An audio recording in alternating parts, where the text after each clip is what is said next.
اللہ تعالیٰ کا ارشاد ہے ان الصلاۃ تنہا، بے شک نماز روکتی ہے بے حیائی اور برے کاموں سے۔ ایسا ہے کہ نہیں ہے؟ یعنی اللہ رب العزت خود اس بات کی گارنٹی لے رہے ہیں کہ جو بندہ نماز پڑھے گا وہ بے حیائی اور برے کاموں سے، گناہوں سے، غفلتوں سے، زنا سے، چوری سے، چیٹنگ سے، حرام ریلیشن سے، ان سے بچ جائے گا۔ رائٹ؟ اللہ فرما رہے ہیں نا کہ نماز روکتی ہے ان کاموں سے۔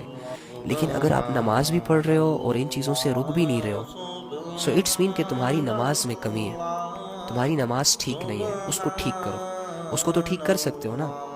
چلو اگر 2 سال کی ریلیشن کو چھوڑنا تمہارے لیے مشکل ہے، چلو اگر ایک لڑکی کو کلیئرلی بات کرنا مشکل ہے، یہ سوچو گے کہ پتہ نہیں کیا سوچے گی کہ اچھا 2 سالوں تک دھوکے میں رکھا، بڑا اندر فیل ہو رہا ہوگا اس طرح کی چیزیں، تو ایسے کرو اپنی نمازوں پہ محنت کرنا شروع کر دو۔ جب تمہاری نماز اچھی ہو جائے گی، جب تمہاری نماز میں تمہارا دل لگ جائے گا، تو تم خود ہی ان چیزوں سے پیچھے ہو جاؤ گے، برے کاموں سے بھی پیچھے ہو جاؤ گے، بے حیائی کے کاموں کو بھی چھوڑ دو گے۔ نماز تمہیں اللہ سے ملا دے گی، تو جو دل اللہ سے مل جاتا ہے نا، اس دل میں پھر غیر محرم نہیں رہتا۔ جو دل اللہ سے مل جاتا ہے نا، پھر اس دل میں دنیا کی محبت نہیں رہتی۔ جو دل اللہ سے متاثر ہو جاتا ہے نا، پھر وہ دنیا کی مٹی سے متاثر نہیں ہوتا۔ جس دل میں آخرت کا شوق پیدا ہو جاتا ہے نا، تو پھر وہ دنیا کو بس ایک مسافر خانہ سمجھتا ہے۔ آج ہماری نمازوں کی حالت بہت زیادہ بری ہے، بگڑی ہوئی ہے، جس کی وجہ سے ہماری نمازوں میں اتنی طاقت نہیں ہے کہ ہمیں بے حیائی کے کاموں سے روک دے، برے کاموں سے روک دے۔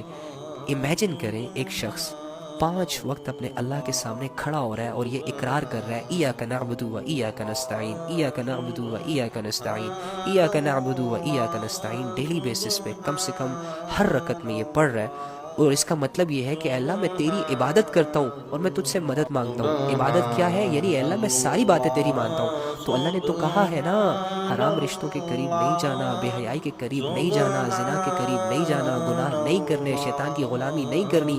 تو اللہ کی عبادت تو یہی ہوئی نا کہ ہر اس چیز سے منع ہو جانا کہ جن چیزوں سے اللہ نے روکا ہے۔ تو تم ایک منہ سے کہہ رہے ہو ایاک نعبد، اے اللہ میں تیری عبادت کر رہا ہوں، کہاں کر رہے ہو؟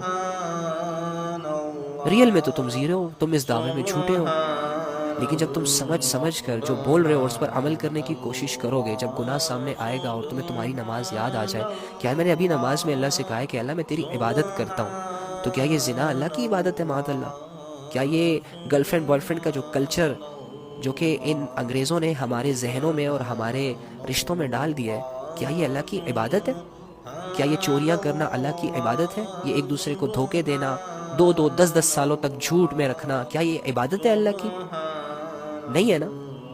تو ہم کر تو یہ سارے رہے ہیں، اور پھر نماز میں اللہ سے کیا کہتے ہیں؟ ایاک نعبد، اللہ ہم تیری عبادت کرتے ہیں، و ایاک نستعین، اللہ ہم تجھ سے مدد مانگتے ہیں۔ کن چیزوں میں مدد مانگتے ہو؟ اللہ زنا کرنے جا رہا ہوں، پلیز کوئی دیکھ نہ لے، کیا اس طرح کی مدد چاہیے تمہیں؟ اللہ چوری کرنے جا رہا ہوں، پلیز مجھے اچھی چوری مل جائے، اچھا مال ہاتھ آ جائے، کیا یہ مدد مانگ رہے ہو اللہ سے؟ اللہ گناہ کرنے لگا ہوں لیکن ڈر رہا ہوں، میری مدد فرما۔ اللہ کے بندے کیا کر رہے ہو یار؟ تھوڑا سمجھو تم اللہ کے سامنے کیا بول رہے ہو، اور تمہاری زندگی گزر کن چیزوں میں رہی ہے۔ تم اللہ کے سامنے روزانہ 100 رکعتوں میں بول رہے ہو ایاک نعبد و ایاک نستعین، لیکن تم کر کس کی عبادت رہے ہو؟ شیطان کی۔ تم مان کس کے رہے ہو؟ شیطان کی۔ تمہارے گناہوں میں تمہارے ساتھ شیطان کی مدد شامل ہوتی ہے، تم مدد بھی شیطان سے ہی مانگ رہے ہو۔ اس لیے کہتا ہوں ذرا سا اپنی نمازوں پہ غور کر لیں، ذرا سا، اور یہ نماز تمہیں ہر بے حیائی کے کام سے بچا سکتی ہے، ہر برے کام سے بچا سکتی ہے۔ تمہاری ایک چھوٹی سی سوچ تمہاری زندگی کو بدل سکتی ہے میرے بھائی۔ چھوٹی سی سوچ لو بیٹھ کے کہ تمہارے گناہوں نے آج تک تمہیں کیا فائدہ دیا، تمہارے بے حیائی نے تمہیں کتنی لذت دی، تم نے 1000 لڑکیوں کو اپنے فلرٹ کے جال میں پھنسایا، تمہیں کیا حاصل ہوا؟ تم نے ماں باپ کے سامنے چیخ کر اپنی جوانی ظاہر کی، تمہیں کیا حاصل ہوا؟ تم نے 1000 نمازوں کو، لاکھوں نمازوں کو اگنور کیا اور زنا کے ایک چانس کو بھی مس نہیں ہونے دیا، تمہیں کیا ملا؟ تم نے اللہ کی باتوں کو کان لگا کر سننا چھوڑ دیا، اور رات تک اپنے آپ کو تم گانوں کے حوالے کر رہے ہو۔ جو بھی نیا گانا آتا ہے پہلے تمہارے فون میں آتا ہے، ہیڈ فیز لگا کے اچھی طرح سے پراپر طریقے سے تم سن رہے ہو، اور 1000 گانے تم نے سن لیے، یاد بھی کر لیے۔ کیا ملا تجھے؟ کیا ملا؟ کیا حاصل کیا ہوا؟ تو نے ایک دوڑ شروع کی ہوئی ہے جب سے تو جوان ہوا ہے اللہ سے بھاگنے کی، تو کتنا آگے نکل گیا؟ کیا اللہ کی پکڑ سے بچ جائے گا؟ اللہ کے بندے آ جا، واپس آ جا، دیر نہیں ہوئی۔ اللہ کی ڈھیل سے ناجائز فائدہ مت اٹھا۔ اللہ نے جن کو ڈھیل دی ہے ان کا انجام بہت برا ہوا ہے۔ اپنے آپ کو اس انجام کے حوالے مت کر میری جان۔ تو اللہ کا بندہ ہے، تو اللہ سے حیا کر، تو اللہ سے شرم کر، تو اللہ کا بندہ بن، تو اللہ کی غلامی کر، کیونکہ وہ اللہ تجھے کھلا رہا ہے، پلا رہا ہے، سلا رہا ہے۔ اس اللہ کے تجھ پر بہت بڑے بڑے احسانات ہیں، ان احسانوں کی احسان فراموشی مت کر۔ یہ زندگی تیرے ہاتھ سے نکل جائے گی اور تیرے ہاتھ کچھ بھی نہیں آئے گا۔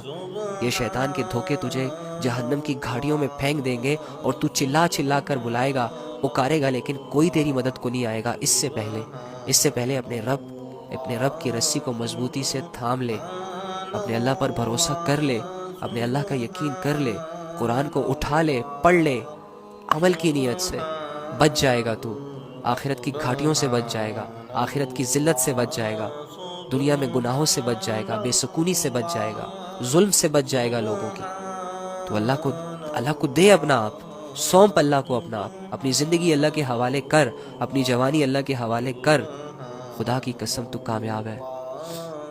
ناکامیوں کا سفر روک دے، کچھ نہیں ملے گا، کچھ ہاتھ نہیں آئے گا۔ 20 سال تک اور بھی اگر اپنی منمانی کرو گے، اللہ کی قسم کچھ ہاتھ نہیں آئے گا۔ مان لو اللہ کی، مان لو اللہ کی۔ فرعون نہیں مانا، دیکھ لو اس کا انجام کیا ہوا۔ موسیٰ کے ساتھ غریب لوگ مان گئے، دیکھ لو آج وہ کہاں ہے۔ نبی کا چچا نہیں مانا، ابو جہل نہیں مانا، دیکھو اس کا حشر کیا ہوا۔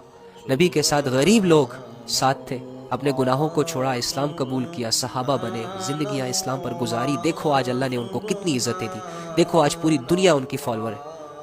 اپنے آپ کو ان عزتوں کے حوالے کرو، روک دو، نفس پر قدم رکھو، اللہ کے لیے خواہشوں کو قربان کر دو، گلا گھونٹ دو اپنی خواہشوں کا، اپنی گندی خواہشوں کا جو اللہ سے ٹکراتی ہوں، جو اللہ کے اگینسٹ تمہیں لاتی ہوں، تاکہ تم ایک مومن بن سکو، تاکہ تم ایک آزاد انسان بن سکو، تاکہ تمہاری زندگی کے تمہارے ریئل مقصد سامنے آ سکے کہ تمہاری زندگی کا مقصد کیا ہے۔ اللہ فرما رہے افحسبتم انما خلقناکم عبثا وانکم الینا لا ترجعون۔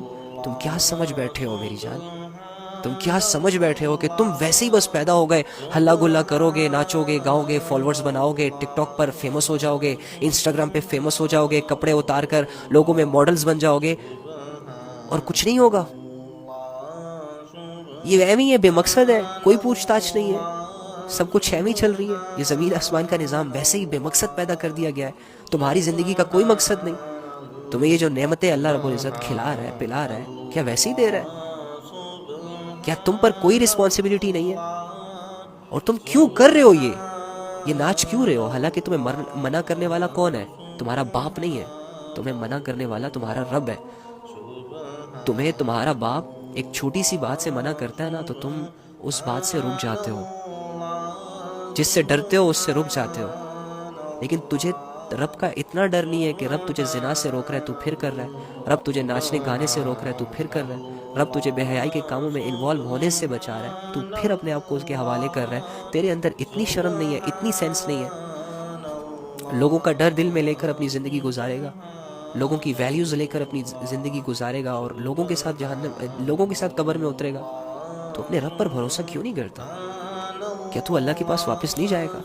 کیا اللہ تجھ سے سوال نہیں کر سکتے؟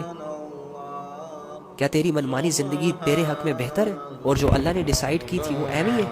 علامہ صاحب کے بیانات سننے کے لیے لائک اور سبسکرائب کریں۔